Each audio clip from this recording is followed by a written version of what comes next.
Fish குழம்பு செய்ய போகிறோம். அதுக்கு 1 கிலோ மீன், வெங்காயம், தக்காளி, பச்சை மிளகாய், கருவேப்பிலை, ஒரு தேங்காய் பால், புளி, மஞ்சள் தூள், மிளகாத்தூள், தேவையானது உப்பு. பார்த்தீங்கன்னா உப்பு போட்டிருக்கேன். இதில் ஒரு 2 ஸ்பூன் மிளகாத்தூள், 1 ஸ்பூன் மஞ்சள் தூள் போட்டு இதை நான் ஆயில் போட்டு மிக்ஸ் பண்ணி காட்டுறேன். இப்போ ஃப்ரை பண்ணி எடுத்துருவோம். நல்லா ஃப்ரை பண்ணணும் அவசியம். எடுத்தேன் இப்போ மீனை.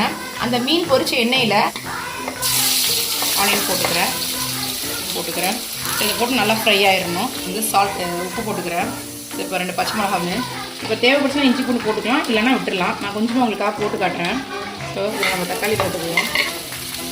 தனி மிளகாத்தூள் இருக்கு, அந்த மிளகாத்தூள் மட்டும் தான் நான் ஆட் பண்ண போகிறேன்.